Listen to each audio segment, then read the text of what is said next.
We're joined by Herm Edwards. Herm, good morning. How are you, sir?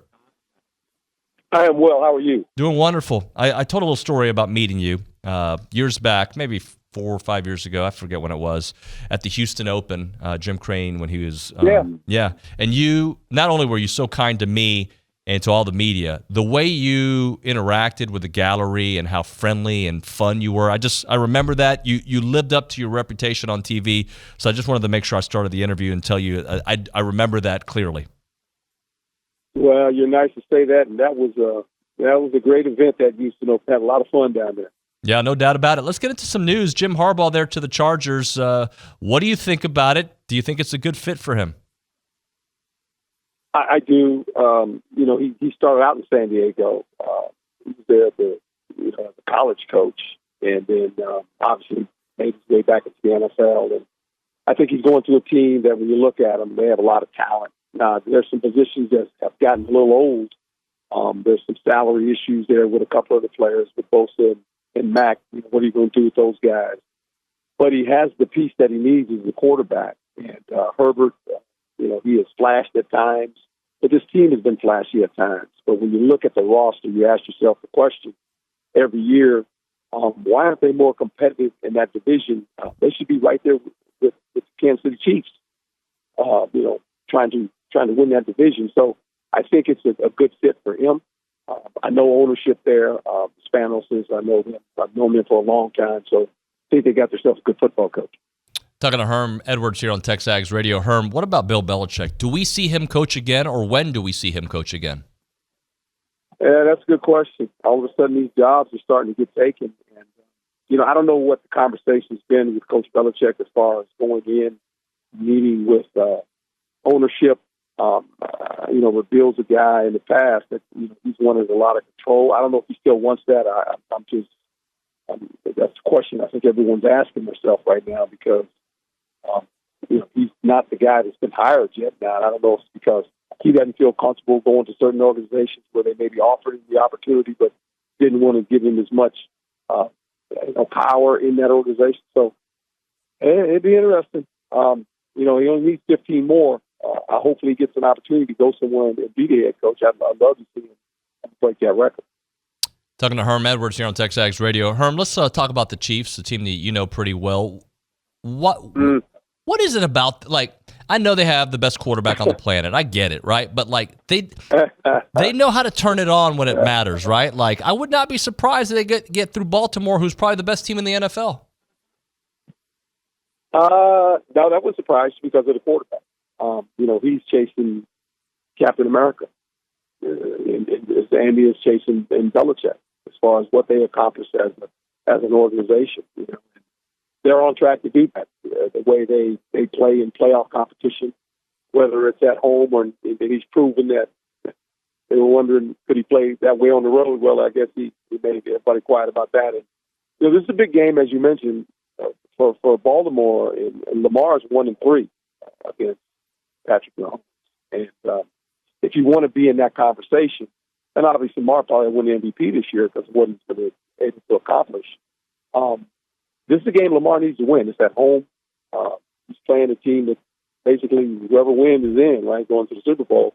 This will be an interesting game because I think defensively for Baltimore, they're good enough. They got some players on that side of the ball, whether it's Hamilton coming down, trying to cover Kelsey man-to-man, or if it's Quinn or Smith, that will have to cover him in zones when they match up. So they have people that can obviously hold Kelsey. This is going to be a good game for Kelsey, too. He's going to be playing against a good athlete, big, strong, that can run. Their running game, Pacheco's done a nice job. Rice has kind of been that other receiver, but the secondary of the Baltimore Ravens is very good. They can play man-to-man. They can press you. They led the league in sacks, 60. So this is going to be a fun game to watch. Herm, I'm going to long-winded question here, and it's more of just a thought, but Sure. Just the last year for the Harbaugh family, right? You've got not only Jim losing to TCU, and then the scandal that happened this year, and then winning the championship and going to the Chargers. John and the Ravens last year almost lose Lamar, and here they are as the favorites in the AFC Championship game. Potential for both of those guys to win the highest level this year. Just kind of take me through that whole year. Well, it's been, life is about, really when you look at it, it's about the dips that you take and how you come out of those dips and when you meet adversity. And this family has always had the capabilities of standing in the face and continue to do what they do. And when you think about the Harbaugh family, it starts with their dad, former coach. I know both the Harbaughs. They're fantastic football coaches. The players play for them, and now both of them sit in a position where one of them's won the national championship and the other one's trying to win the Super Bowl. So that would be unique. And if you listen to their dad after the game, I mean, he's got a great quote that says, "Who's got it better than us?" Right? And that's a heck of a quote. I mean, it really is. And that's what life's about. I think sometimes we all, we dwell on what we don't have or what we might have happened to us. But I always say, hey, you know what? Be thankful for the things you have. And I think some people don't realize that. Life is about cherish the things you have. Don't worry about the things you don't have or maybe the miscues that have been a part of your life. Just think of the things you have, and because that's what makes life bright. You can't live in the past. You can't live on prior mistakes. Just, live for the day and understand that. And that's a great quote from the dad. There's no doubt about that. Herm, how about the job Dan Campbell's done with the Lions, not just this year, but just building that, especially from that opening press conference, the way people took it to him saying, this is who I am, this is how I do things, and they're doing it. Yeah. Well, they're doing it, and, he understands the history there. He was a former player. I think he was on that team in 0-16, and come back and really breathe life in this organization, into the city, Detroit Lions. Historically, what this team has suffered, the city has suffered. And, boy, they are excited about playing football now. He's got a good team. I mean, they're built a little like 49ers. They're physical. They're tough. That translates going on the road. They've got a quarterback that played right across the bridge at Cal from San Francisco.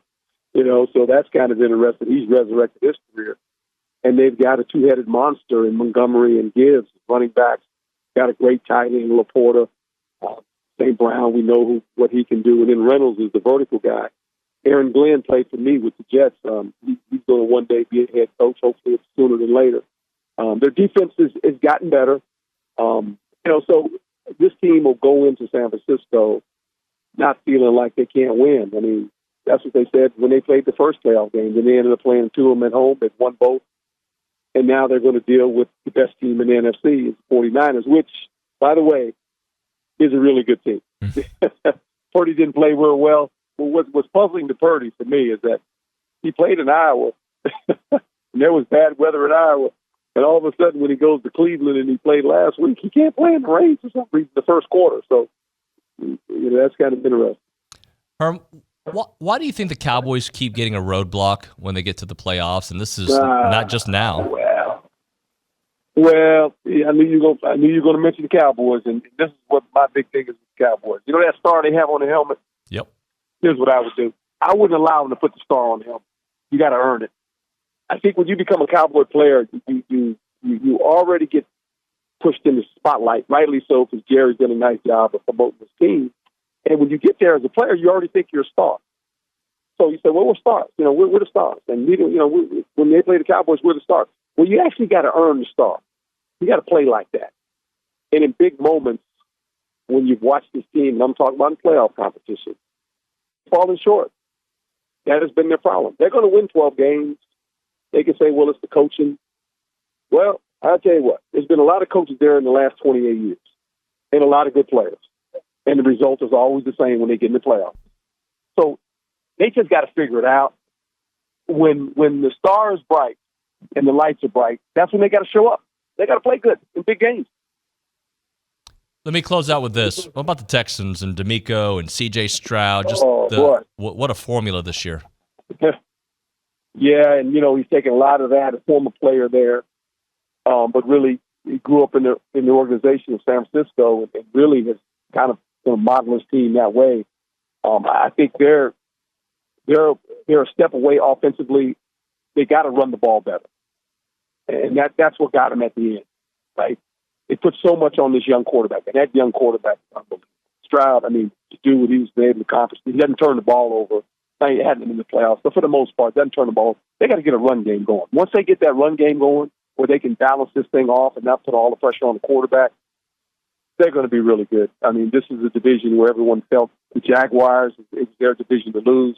Well, now the Jaguars they got some pressure on them dealing with this guy. But what's interesting about that division, when you look at it, the Colts with Richardson have a young quarterback. Tennessee with Levis is going to have a young quarterback. So all of a sudden, this division is like, whoa, it's going to be pretty good with young quarterbacks for the hopefully next decade. Herm, phenomenal conversation. Thanks so much for making some time for us. Let's do it again sometime. The pleasure's all mine, my friend. Thanks for allowing me to be on. Thank you, sir.